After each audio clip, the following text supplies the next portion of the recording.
Okay, here we go. So this is my thoughts on 687. I am a shitty player, but I want to make this to see if my thoughts are correct after this patch has been played out. More for me than for you. The ban idea was parroted by Reddit. Everyone seems to think it's a good idea. I'm not sure that it is. I understand that having OP heroes in every game is super annoying, but I definitely see that we are going to get to a point where heroes that are the strongest or the most popularly picked in pro games are not going to be able to get played in every, or even perhaps in most pub games, which might be a little annoying. This also benefits teams that are able to communicate early on. In pub games, any ability to communicate is a massive boon to your team, and this just kind of tilts it further in your favor. I understand that that's a good thing in theory, but in reality, it just means that more people are going to get angry when their teammates either don't communicate in the same language or in a way that they find acceptable, or just don't communicate at all. That's entirely possible. The scan thing, I don't know. I don't really mind it that much. We'll see how it plays out. It might be OP. A couple of changes to lane creeps. That's okay. It's going to be annoying during the transition period because we're not going to know how much HP or how aggro changes just because we're so used to a different system. Eventually we'll get to the point. It's not that big of a deal. The spell damage increase for Int is kind of cool. It's not that great. I don't think it's going to make that big of a difference in the grand scheme of things, but I think it moves towards making intelligence heroes much more viable in the late game. And while I don't think they should be as strong as an Agi hero because they don't have as good of an early game, we've seen with Spectre, her ability to move around the map kind of goes against the traditional Agi hero problems. The changes in Captain Mode will not matter to me. I mean, they'll change the pro scene, which is kind of cool. It'll be interesting to see a new meta develop, but in pub games won't matter because no one plays Captain Mode in my bracket. But it'll be interesting to see how the balance for first pick and side choice changes. I'm not sure that it needed it, but I'm not as in tune with how the pick and ban phase is tilted right now for each side. The couple of map changes are fine. It's cool to see the parity for each side. I did think that Radiant was... it was easier to do a double pull on Radiant, and safer because you can pull it further into the jungle, which still makes Radiant a little bit better on that respect. But of course, you don't have Roshan. The fact that there was no middle ward for the Dire jungle as there is in the Radiant is kind of annoying. This 360 rock might be a little bit overpowered, but we'll see how that plays out. The offlane is easier on Dire now with that ability to stack the Ancients. It also makes for faster rotates to the rune and safer rotates for the rune, and just another way to move around the map without being seen, ideally. I'm not sure that makes a big difference, but it does make heroes like Bristleback and Tidehunter easier to offlane in the Dire, and for dual lanes to be more attractive because it's easier to stack the Ancients as well as the hard camp. You can do both at the same time, I believe. The new items are rather exciting. I'm not sure if they'll make a big difference. I don't think any of them are particularly game-changing. Some of the consumables are very interesting. Wind Lance specifically will be interesting to see how that plays a part in early game rotations, if it's valuable enough for someone to forego boots to get an earlier Wind Lace, my bad. Infused Raindrop seems like an interesting idea. I'm not sure that it's powerful enough to make a difference, but I do like the gradual introduction of new concepts. Tomb of Knowledge will make everyone get flamed. Hurricane Pike doesn't really seem worth it, but I'm not sure, maybe it is. Couple of big item changes here. Abyssal is a more attractive utility item, I think, now. You don't only get it on position 1s, and in fact I think it becomes less valuable on position 1s because Vanguards typically aren't that worth it. But for strength offlaners or junglers, I do think that Abyssal Blade has gotten quite a bit more attainable. Blade Mail changes seem incredibly strong, actually. I don't really know if I like that. It makes it easier to pick strength heroes, and I'm not sure if that's a good thing. I do think that Agi heroes are kind of getting fucked this patch. Bloodstone change seems like good. I like playing Storm. That's why this is included. It's quality of life, support upgrades. Super cool. Everything is a little bit cheaper. Easier to build in duels or drums. The gem reduction in True Sight, whatever, kind of annoying. The change that makes it harder for Bounty Hunter to snipe couriers is pretty cool. The nerf to Octarine Core is probably just for Death Prophet and Nature's Prophet. It doesn't make a big difference for that many heroes. But because it doesn't make that big of a difference, it's not a massive downside for very many heroes. Getting rid of the HP regen seems a little bit strange to me, but whatever. The HAH nerf seems really strange. I guess that maybe they're thinking of introducing another debuff, but it's not like the item is particularly picked up. We haven't seen a big resurgence of it, at least I have. The S and Y change seems to be a safeguard against the Sniper Troll meta. The TP scroll, again, cool, yay. More money for supports to do things with, makes for more exciting games.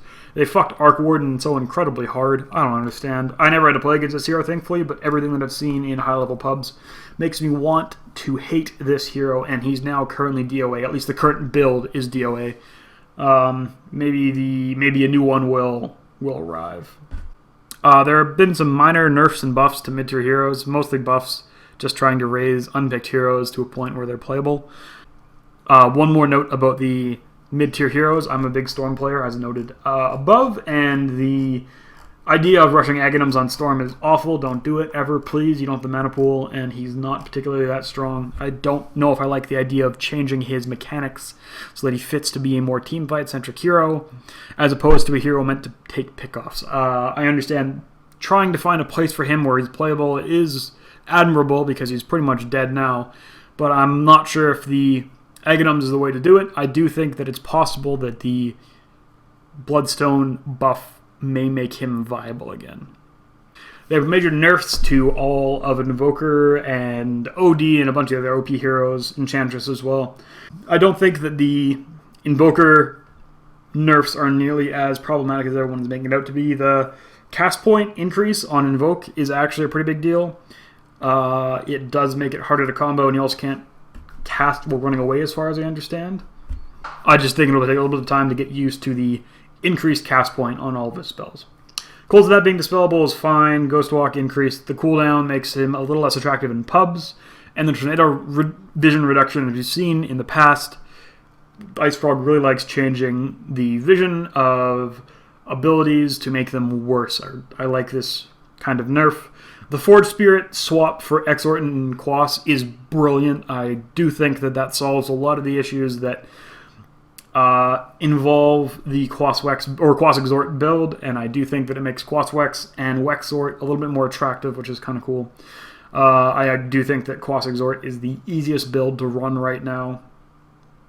And the change to his base intelligence just kind of makes him scale a little bit worse, while not completely nerfing his early game to a point where he's completely unpickable if you go anything but Exort. A couple other interesting little changes that I kind of liked. The change for PA's Evasion and Spirit Bear's Entangle, both using pseudo-random, is really cool. I like that movement towards everything being pseudo-random. The Morana's Scepter seems really memey. For lack of a better term, I definitely anticipate everyone getting really ticked off when their support Morana rushes in Aghanims and runs around stealing last hits without casting any spells. That will be super annoying. Oh yeah, nerfs to Nature's Prophet, because that hero is incredibly strong. The bounty nerf, or bounty increase, is incredibly cool. I do think that solves a lot of the problem of bad Nature's Prophets, but I'm not sure if it solves the hero itself. The whole reason the hero never got particularly weak, just the playstyle of split pushing got weaker, and I don't think that is the case in this patch. OD is probably still playable. He's just not incredibly strong. I do think that he is a more attractive safe laner now, given these nerfs. He is much easier to gank early on, but he still will get to the point where he's incredibly strong. I really like the Spectre change, making her much weaker in the early game. And the idea of Haunt Illusions now being stunnable is super, super great for supports. Means that you can't just always die to a Spectre, no matter what happens. And the agility growth, as we've seen with Juggernaut in 6.83, the change to his agility growth really changed how you need to play the hero, and I do think that this makes her not necessarily unbeatable in the late game as she currently is, but she's certainly still going to be very strong. There have been a couple of buffs to other mid heroes, just trying to spice up the game a little bit. I kind of like that. Tinker and Viper jump to mind.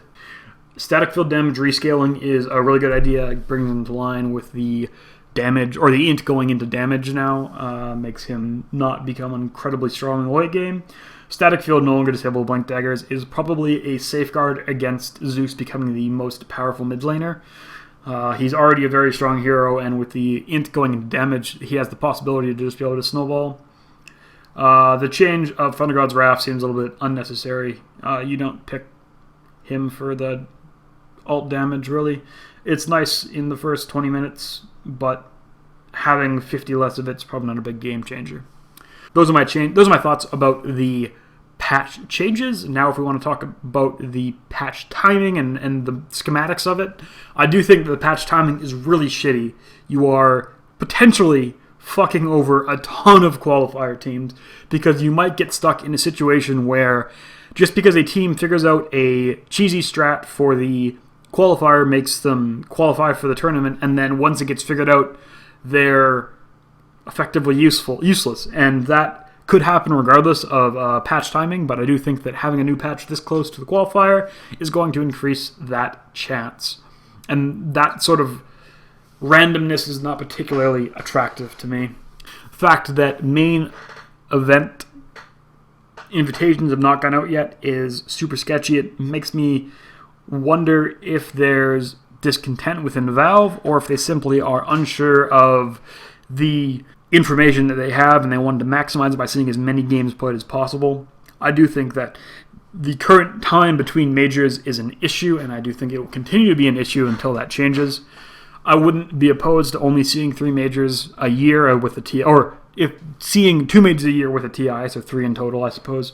I just think that the timing doesn't quite work out nearly as well as we think it will. And on a final note, the changes that I mentioned early on about pubs being more communication focused. I do understand the attraction to a communication focused team game, but I am very hesitant to think that this will actually happen. More likely, I believe that stacking will become, if you're in a stack, you give your team a significant advantage because you'll be able to target a specific playstyle with bans, whether it's other heroes at the absolute top where people spam the same hero over and over again because it's their best hero, or in a scenario where you want to pick a specific strat and you ban as many heroes as you can that counter that strat, while the other team, is banning random heroes they don't want to play against. And I'm not sure that I like the direction that pubs are headed in that situation, but I do understand the distaste everyone has for seeing the same 3 to 5 heroes in every single game. Those have been my thoughts. Feel free to flame me. This video was made on Monday, April 25th, 2016, so it's probably not going to go up for like a day and a half because I'm very awful at making videos timely, but I wanted to get my thoughts out before I read or watched any other analysis by people that are a lot better at Dota than I am. So those are my thoughts, and I will revisit this probably before TI and see where I stand and how correct or wrong I am. Later.